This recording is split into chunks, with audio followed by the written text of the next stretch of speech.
নমস্কার, প্রত্যেককে জানাই স্বাগতম। আলোচনা করব তুলা রাশির জাতক জাতিকাদের বোনাস রাশিফল 2024-এর মার্চ মাসের বোনাস রাশিফল এবং তুলা রাশির 3টি নক্ষত্রের নাক্ষত্রিক ফলাফল। আপনারা জানেন তুলা রাশিতে 3টি নক্ষত্রের উপস্থিতি রয়েছে। প্রথম নক্ষত্র যেটি, সেটি হলো চিত্রা নামক নক্ষত্র, যার অধিপতির গ্রহ হলেন মঙ্গল গ্রহ, এবং এই নক্ষত্রটি যে জাতক জাতিকা আছেন তাদের গণটি হয় দেবারী গণ। দ্বিতীয় যে নক্ষত্রটি সেটি হলো স্বাতী নক্ষত্র। স্বাতী মূলত রাহুর নক্ষত্র এবং দেবগণ, জাতক জাতিকাদের গণটা দেবগণ। আর আরেকটি নক্ষত্র আছে তুলাতে, যেটা হলো বিশাখা নক্ষত্র, বৃহস্পতি নক্ষত্র, এবং এদের গণটা হলো দেবারী গণ। তো চলুন আজকের অনুষ্ঠানটি শুরু করি এবং সবার প্রথমে আমরা দেখে নিই একটু বোনাস প্রেডিকশন। তুলা রাশির জাতক জাতিকাদের আমরা হেলথের রেসপেক্টে যদি কথা বলি, এই মাসেও কিন্তু আমরা হেলথের জায়গাটা তুলনামূলকভাবে পজিটিভ দেখতে পাবো। যদিও আপনার হেলথের কিছু সমস্যা ইদানিং দেখা যাচ্ছে, যেটা ফেব্রুয়ারিতে আমরা লক্ষ্য করেছি, এবং কিছু আনওয়ান্টেড সমস্যা নিয়েও আপনাকে চলতে হচ্ছে, ব্যতিব্যস্ত হতে হচ্ছে। তবে এটুকু আপনাদেরকে আমি বলতে পারি যে মেডিকেশন বা অন্যান্য বিষয়ের যে কানেকশনগুলো রয়েছে সেগুলো কন্টিনিউ থাকুক, কিন্তু 7 তারিখের পর আমরা একটা পজিটিভিটি এক্সপেক্ট করতে পারবো তুলা রাশির জাতক জাতিকাদের। 7ই মার্চ 2024-এর পরে আমরা দেখব যে হেলথের ক্ষেত্রে কিছুটা পজিটিভিটি এবং ল্যাক অফ সাম ডিজিজ। দেখুন, পঞ্চম ভাবটা কিন্তু খুব গুরুত্বপূর্ণ স্বাস্থ্যের জন্য, মানে রোগের জন্য। কেন আমি বলি, রোগ বিচার আমরা করি কোন হাউস থেকে? ষষ্ঠ ভাব থেকে। তাহলে রোগের নাকচ হওয়া, রোগের অ্যাবসেন্স, সেটা আমরা দেখি কিন্তু ফিফথ। তাহলে সেই হিসেবে ফিফথ কিন্তু ভাইটালিটির ক্ষেত্রেও একটা গুরুত্বপূর্ণ হাউস, ডেফিনেটলি 9 একটা গুরুত্বপূর্ণ হাউস, কারণ সেখানেও 10th-এর যে অ্যাবসেন্স, মেডিকেল কিছু পরিষেবার অ্যাবসেন্স, বা বিশেষ করে আমরা বলতে পারি যে সেখানে ডক্টর চেক আপ, ডায়াগনোসিস, এগুলোর অ্যাবসেন্স, সেটাও কিন্তু রোগ। আর আরেকটা হাউস ইম্পর্টেন্ট, কারণ 12th-এর দ্বাদশ ঘর। তো দ্বাদশ ঘর যেটা একাদশ ঘরে, সেটাও খুব গুরুত্বপূর্ণ রোগ না থাকার জন্য। তো চলুন আমরা এবার দেখে নিই যে এখানে আমরা 7 তারিখের পর কি কি ইমপ্রুভমেন্ট তোলার হেলথের দিক থেকে দেখতে পাই। অনেকের প্রবলেম হচ্ছে ঠান্ডা লেগে যাওয়ার প্রবণতা, বিশেষ করে যাদের জন্মছকে বৃহস্পতি রেট্রো এবং স্যাটার্নের সাথে কানেক্টেড, স্যাটার্নের রাশিতে কানেক্টেড। আদার্স কিছু শর্ত তো ডেফিনেটলি দরকার। একটা কম্বিনেশনের উপর ডিপেন্ড করে কোনোটা নিখুঁত প্রেডিকশন তৈরি করাটাই মুশকিল। তবে এটুকু বলতে পারি, অনেকেরই কিন্তু এই অ্যালার্জিগত প্রবণতা, এটা অনেকটা বেশি আছে। দ্বিতীয়ত, ডাইজেস্টিভ অর্গান রিলেটেড প্রবলেমও ফেস করছেন, কারণ একে তো আমরা দেখতে পাচ্ছি ষষ্ঠের কানেকশন রয়েছে, তাছাড়াও আপনাদের ষষ্ঠপতি দৃষ্টি আপনার রাশিতে রয়েছে, এটা একটা ভাবার বিষয়। নেগেটিভ না পজিটিভ সেটাও ভাবার বিষয়। আমার মনে হয় কিছু ক্ষেত্রে হয়তো একটু 19-20 হতে পারে। 7 তারিখের পরে হেলথ নিয়ে চিন্তা করার কোনো দরকার নেই। মানসিক স্বাস্থ্যটা কেমন থাকবে, সেটা কি ভালো দিকে যাচ্ছে না খারাপ দিকে যেতে পারে?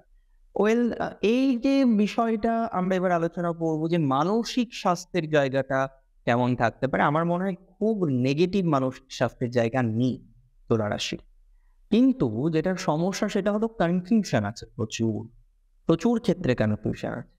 তুলা রাশি নিজেই বুঝতে পারছেন না যে কিভাবে এই কনফিউশন গুলোকে ঠিক করা যায়। ধীরে ধীরে কিভাবে আপনার এই যে ডিটোরিয়েশনের জায়গাগুলো আছে সেগুলোকে নিয়ন্ত্রণ করা যায়। আমি কিন্তু মনে করি আপনাদের এই যে কনফিউশন আছে না, কনফিউশন, মানসিক টেনশন, এই যে জায়গাগুলো কিন্তু বর্তমানে আপনারা ফেস করছেন, হয়তো কিছুটা হলেও কিন্তু ঠিক হবে এবং কিছুটা চিন্তা কমবে। আমি বলছি মিলিয়ে নেবেন, 7 তারিখের পরে মেলাবেন, তার আগে মেলাতে যাবেন না, কারণ সেক্ষেত্রে আমরা হয়তো ভালো ফলাফল নাও পেতে পারি। কিন্তু 7 তারিখের পরের যে সেগমেন্ট, বিশেষ করে 9-10 তারিখ থেকে আপনাদের মেন্টাল কন্ডিশনের ইমপ্রুভমেন্ট সম্ভব। আমি মনে করি মানসিক দুশ্চিন্তা কিছুটা হলেও কমবে। দেখুন, এটা তো কার্যত বলাটা প্রায় অসম্ভব যে একদমই মেন্টাল কন্ডিশন ওকে হয়ে যাবে, যত প্রবলেম আছে সব শর্ট আউট হয়ে যাবে। একটা দিনে সেটা হয়, একটা মাসে সেটা সম্ভব। 1.5 বছর ধরে প্রবলেম ফেস করছেন, 8 মাস ধরে প্রবলেম ফেস করছেন, সেখানে 15 দিনের মধ্যে সব ঠিক হয়ে যাবে। সামান্য একটা সাদা কাগজে যখন 1 ফোঁটা জল পড়ে, এই কাগজের কালারটা চেঞ্জ হয়ে যায় কেমিক্যাল রিয়াকশনের জন্য। সেখানে জীবন, মনের দাগ এত সহজে মেটে না, বাট মিলবে। তুলারাশি ইমপ্রুভমেন্টের জায়গা দেখছি। দ্বিতীয় যে প্রেডিকশনটা আমি রাখবো সেটা অবশ্যই অর্থনৈতিক বিষয়। আমার মনে হয় এটা আরো দরকারি বর্তমান যুগে চলতে গিয়ে। এবং সেকেন্ড হাউসের যে লর্ড আপনাদের ক্ষেত্রে মঙ্গল, তিনি চতুর্থে তুঙ্গস্থ, পরে পঞ্চমে যাবেন। মঙ্গল শনির কম্বিনেশন তৈরি হবে 15 তারিখে। আমি মনে করি প্রথম 15 দিন আপনাদের আর্থিক জায়গাটা ভালো থাকবে, মোটের উপর ভালো থাকবে। এবং এই 15 দিনে কিন্তু আপনাকে কিছু আর্থিক সঞ্চয়ের জায়গাও তৈরি করতে হবে। যে প্রবলেমগুলো আপনারা ফেস করছেন বর্তমানে আর্থিক ক্ষেত্রে, সেটাকে নিয়ন্ত্রণ করার চেষ্টা আপনাকে করতে হবে। আমি মনে করি সেটা যদি করা যায়, অনেকটা পজিটিভিটি আমরা এক্সপেক্ট করব। অন্ততপক্ষে মনের যে সমস্যাগুলো আছে না, মনের যে দাগ, মনের যে প্রবলেমটা আপনারা ফেস করছেন এবং অর্থনৈতিক যে প্রবলেমটা ফেস করছেন প্রথম 15 দিন, প্রভূত সম্ভাবনা আছে সেই জায়গাটাকে শর্ট আউট করা। মনের ক্ষেত্রে আমরা দেখবো 8-9 তারিখের পর থেকে পজিটিভিটি, আর অর্থের ক্ষেত্রে আমরা দেখবো প্রথম 15 দিন এন্টায়ার পজিটিভিটি জায়গা রয়েছে। হোয়াট নেক্সট, তারপরেই হবে। তারপরে অর্থনৈতিক ক্ষেত্রে কিছু হঠাৎ ব্যয়ের সম্ভাবনা আছে, কিছু ল লিটিগেশনের কারণে ব্যয়ের সম্ভাবনা রয়েছে, কিছু পার্টনার্স হেলথের কারণে বা মেডিকেল এক্সপেন্সের কারণে কিন্তু খরচের জায়গা বাড়বে। তাহলে এই জায়গাগুলোকে যতটা নিয়ন্ত্রণ করা যায় করতে হবে। এবং সব তো নিয়ন্ত্রণ করা যাবে না, তাই না? Significantly it is not possible যে সব অর্থনৈতিক জায়গাকে আপনি নিয়ন্ত্রণ করে ফেলবেন। বাট হ্যাঁ, কিছু কিছু ক্ষেত্রে আমরা ইমপ্রুভমেন্ট দেখবো, কিছু কিছু ক্ষেত্রে আমরা নিয়ন্ত্রণের জায়গা নিশ্চিতভাবেই লক্ষ্য করতে পারি এবং সেটি কিন্তু নিশ্চিতভাবেই থাকবে যদি আপনার রাশিটি হয়ে থাকে তুলা রাশি। তুলা রাশির জাতক জাতিকাদের এদিকে যোগাযোগের ক্ষেত্রে আমার ব্যক্তিগতভাবে মনে হয় আগের থেকে বেটারই আছে, খুব খারাপ নয়। অনেক কাজ কমপ্লিট না হওয়া বা অসম্পূর্ণ কাজ, সেটি কিন্তু আপনি বিগত দিনে কমপ্লিট করেছেন, এখনো অনেকে চেষ্টা করছেন, অনেকেরই কিন্তু সমস্যার সমাধান হয়ে যাবে বলে আমি মনে করি। এবং কাগজপত্র সংক্রান্ত, অফিস আদালত সংক্রান্ত যে সমস্যাগুলো আপনারা ফেস করছেন, সেই জায়গাটি থেকে আমরা ধনাত্মক একটা ফাইট এক্সপেক্ট করতে পারি। প্রভূত সম্ভাবনা রয়েছে সেই ফাইট এক্সপেক্ট করার, সেই ভাইস প্রাপ্তি। তো সেই জায়গাটা তৈরি হোক, আমিও ব্যক্তিগতভাবে চাই এবং আমার মনেও হয় যে গণেশের কৃপায় আপনাদের সেই জায়গাটা কিন্তু তৈরি হবে। প্রশ্ন হচ্ছে এডুকেশন। 4th হাউসের যে লর্ড তিনি ফিরতে পড়তে আমরা মঙ্গল শুক্রের কম্বিনেশন দেখলাম, কিন্তু এডুকেশন খারাপ দিকে চলে গেছে এমন না। তবে অনেকের পরিকল্পনা চেঞ্জ হয়েছে, অনেকে প্রযুক্তিগত বিদ্যার প্রতি একটু ইন্টারেস্টেড হয়েছে, মাঝে ভাবছিলেন ম্যানেজমেন্ট করবেন বা মেডিকেলের অন্যান্য যে সাবস্টিটিউট লাইন্সগুলো আছে তাতে যেতে চাইছিলেন। তো এখানে গিয়ে আমি একটু আপনাকে বলতে পারি, একটু অ্যাসিওর আপনাকে করতে পারি, পড়াশোনার জায়গাটা আমার মনে হয় ইমপ্রুভডই আছে এবং ওটা গতানুগতিকভাবে তো বিষয়টা বৃদ্ধিপ্রাপ্ত হয়, ধনাত্মক দিকে যায়। তো এখানে কিন্তু ধনাত্মকতা বৃদ্ধির মতো অবকাশের জায়গাও আমরা পড়াশোনার ক্ষেত্রে দেখতে পারবো এবং এডুকেশনে কিছু ট্রেড নির্বাচন করা, লাইক প্রযুক্তিগত অন্যান্য যে ট্রেডগুলো থাকে সেটা নির্বাচন করার সম্ভাবনাটাও অনেকটা বৃদ্ধিপ্রাপ্ত হচ্ছে যদি আপনার রাশি নো ডাউট হয়ে থাকে তুলা রাশি। তুলা রাশির জাতক জাতিকাদের আরেকটি বিষয় নিয়ে আমাদের এবার চর্চা করতে হবে, আলোচনা করতে হবে, সেটা হলো এঙ্গেজমেন্ট বা এনহান্সমেন্ট, যাই বলি না কেন সেটা কতটা ইনক্রিজ করতে পারে, কতটা ডেভেলপ করতে পারে তাদের ক্ষেত্রে যারা যুক্ত রয়েছেন গবেষণামূলক শিক্ষা। গবেষণার ক্ষেত্রে এর আগে আমি কি দেখলাম, তুলা রাশির জাতক জাতিকারা অপরের দ্বারা প্রভাবিত হলেন। আপনি ঠিকঠাক লাইনে এগোচ্ছিলেন, আপনার বন্ধুর কথা শুনলেন, সমস্যায় পড়লেন। এবং এমনিতেও আমি তুলার দেখেছি অপরের দ্বারা প্রভাবিত হওয়ার সম্ভাবনা অনেকটা বেশি থাকে। নিজের বুদ্ধি এদের যথেষ্ট স্ট্রং থাকলেও মাঝে মাঝে এমন এমন সিচুয়েশন আপনারা তৈরি করে ফেলেন, এমন এমন সিচুয়েশনের মধ্যে আপনারা পড়ে যান, অপরের ডিসিশন নিয়ে ফেলেন এবং এটা থেকে বড় সমস্যা। তাহলে সাজেশন কি থাকছে ফ্রম মাই এন্ড? ডেফিনেটলি আমার মনে হয় সাজেশন এটাই থাকবে, ইমপ্রুভমেন্ট করতে হবে, ইমপ্রুভমেন্টের জায়গা তৈরি করতে হবে এবং সেই জায়গা, সেই অপরচুনিটি আপনার কিন্তু আছে, আপনি জায়গাটাকে তৈরি করতে পারবেন। পরের যে বিষয়টি তুলা রাশি জাতক জাতিকাদের ক্ষেত্রে অত্যাধিক ইম্পর্টেন্ট, সেটি হলো আপনাদের ডেভেলপমেন্ট বলি বা এনহান্সমেন্ট বলি প্রেম জীবনের ক্ষেত্রে। পঞ্চমপতি পঞ্চমে, দ্বিতীয়ত পঞ্চমে মঙ্গল প্রবেশ করবে 15 তারিখ। এটাই হলো প্রবলেমের সমস্যার সূচনা। 15 তারিখ পর্যন্ত সম্পর্ক will be good, will be fine, but 15 তারিখের পর আমরা দেখতে পারবো যে আপনাদের সম্পর্ক সংক্রান্ত বিষয়বস্তু নিয়ে কিছুটা দুশ্চিন্তা বা দুর্ভাবনার জায়গা আসছে। কাছের মানুষের সাথে বিচ্ছেদ হওয়া, দূরে চলে যাওয়া, আলাদা রকম একটা পরিস্থিতি তৈরি হওয়ার মতো অবকাশ তৈরি হওয়ার প্রভূত পরিমাণে সম্ভাবনা থাকছে তুলা রাশির জাতক জাতিকাদের। We have to modify that, we have to control that. আমার মনে হয় তারপরে আপনার নিজেরও বাক শক্তির উপরে নিয়ন্ত্রণ রাখতে হবে। যে মানুষটি আপনার পার্টনার রয়েছেন তাকেও যেভাবে আপনি সম্মান প্রদান করেন, হ্যাঁ, এই জায়গাটাকে কন্টিনিউ করতে হবে। তবে সব থেকে স্পেসিফিক ভাবে কি করতে হবে জানেন?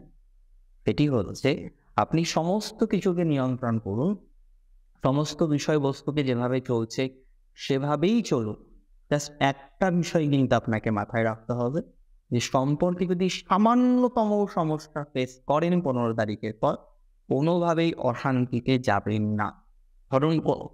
ধরা যাক এমন কোনো বিষয় যেটি আপনি মেনে নিতে পারেন না স্বাভাবিক অবস্থায়, তাতে কোনো ক্ষতি নেই, কিন্তু আপনার একটা ইগো হার্ট হতে পারে। আমি বলবো মেনে নিন, বেটার হবে। আমরা ফিউচারিস্টিক চিন্তা ভাবনা করবো, শুধুমাত্র আজকের দিনের বা কালকের দিনের চিন্তা নয়। ফিউচারিস্টিক চিন্তা ভাবনা করলে কিছু জিনিস মেনে নিতে হয়। আর 15 তারিখের পর নেক্সট একটা মাস আমাদের খুব সচেতন থাকতে হবে সম্পর্কে। ইভেন সন্তান প্রাপ্তির ক্ষেত্রেও সচেতনতা রাখতে হবে। অনেকের এই সময় যেটা হয়, সন্তানের সাথে একটু মতবিরোধ বাড়তে পারে, সন্তানের সাথে দেখা যাবে একটু ছোটখাটো কথাবার্তা নিয়েই অশান্তি শুরু হয়ে গেল, বা সন্তান আপনাকে ভুল বুঝছেন। এই ধরনের কিছু ইনসিডেন্ট তৈরি হওয়ার মতো অবকাশ আমরা কিন্তু লক্ষ্য করতে পারব। এবং আমরা এটাও লক্ষ্য করতে পারবো যে আপনাদের এই ধরনের বিষয়বস্তুগুলোকে কেন্দ্র করে কিছু জটিলতা বা কিছু সমস্যার মতো সম্ভাবনা তৈরি হতে পারে বা অবকাশ রয়েছে। তুলা রাশির জাতক জাতিকাদের আমি বলে রাখি, আপনাদের কর্মজীবন নিয়েই কথা বলবো। 10th হাউসের লর্ড টু চন্দ্র সতত পরিবর্তনশীল, 2 দিন অন্তর তার রাশি পরিবর্তন হয়। তো চন্দ্রের পজিশন দেখে আমরা মান্থলি রাশিফল ফোরকাস্ট করতে পারবো, মান্থলি রাশিফল আলোচনা করতে পারবো না। কিন্তু চন্দ্রের এই ঘরটিতে রাহুর একটা অ্যাসপেক্ট আছে এবং এটা খুব ইম্পর্টেন্ট একটা কথা, ইম্পর্টেন্ট একটা জায়গা। আমরা কর্মজীবনের ক্ষেত্রে দেখবো বিভিন্ন ধরনের ডিসিশন এই মুহূর্তে আর রেগুলার, বিভিন্ন ডিসিশনে ফ্লাকচুয়েট করবো। আজকে এটা করবো, কালকে আর একটা জিনিস করবো, এই ধরনের কিছু মেন্টালিটি তৈরি হওয়ার মতো অবকাশ তুলা রাশি জাতক জাতিকাদের দেখতে পাচ্ছি। তাহলে এটা কিন্তু বলা যায়, বা আমি তো অবশ্যই এটা আপনাদেরকে বলবো, তুলা রাশি যারা আছেন তারা অন্তত পক্ষে এই ধরনের ডিসিশন বা ইত্যাদি ইত্যাদি নেওয়ার ক্ষেত্রে খুব সচেতন। বন্ধু তৈরি হবে কিছু যারা কর্মজীবনে কিছু প্রভাব বিস্তার করতে পারে, আর আমরা পজিটিভ প্রভাব চাই, নেগেটিভ প্রভাব আমরা কেউ চাই না। সুতরাং যে কোনো ধরনের সাজেশন গ্রহণ করার ক্ষেত্রে আমরা অনেক বেশি সতর্কতা অবলম্বন করে সাজেশন গ্রহণ করব, সেটা আমাদের পক্ষে সুবিধাজনক হতে পারে বা আমি মনে করি সুবিধাজনক হবে।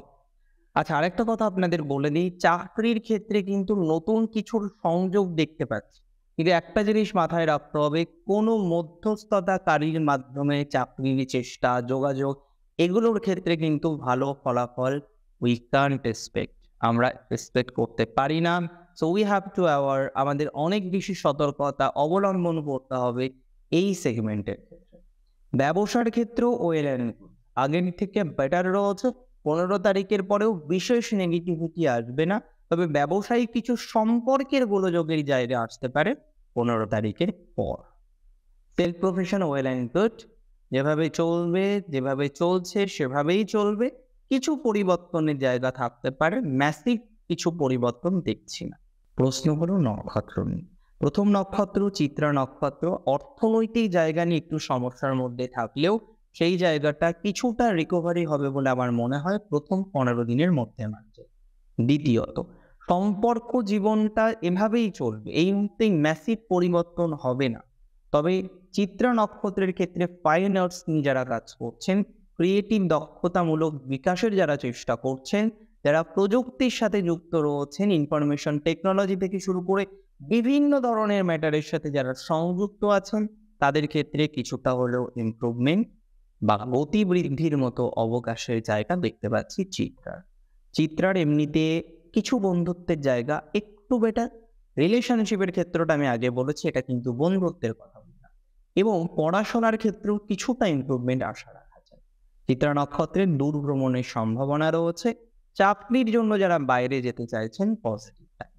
দ্বিতীয় নক্ষত্রটা হলো স্বাতী, দেবগণের নক্ষত্র, রাহুর নক্ষত্র। স্বাতীর অর্থনৈতিক জায়গা মোটামুটি, খুব স্টেবল না হলেও একদম আনস্টেবল হবে না। শত্রুর জায়গাটা বেশি থাকছে স্বাতী, এটাকে নিয়ন্ত্রণ করতে হবে। মেনে নিতে দেয়ালে পিঠ থেকে গেছে, কিছু কিছু ক্ষেত্রে মানা করাটাও শিখতে হবে, না হলে কিন্তু স্বাতীর লাইফে ইমপ্রুভমেন্ট পাবো না আমরা। যদি আপনি মানা করা না শিখতে পারেন, যদি আপনি এখন থেকেও মানা না করার হ্যাবিটটা তৈরি করেন, তাহলে কিন্তু ডিস্টারবেন্স আসবে। অ্যান্ড আই নেভার ওয়ান্ট, আমি একদমই চাই না স্বাতী নক্ষত্রের জাতক জাতিকাদের অন্তত পক্ষে এই যেভাবে শোষণটা চলছে সেটা চলবে। আর একটা কথা বলে দিই, আপনাদের কিছু জমানো অর্থ ইনভেস্ট করার দরকার এখন নেই।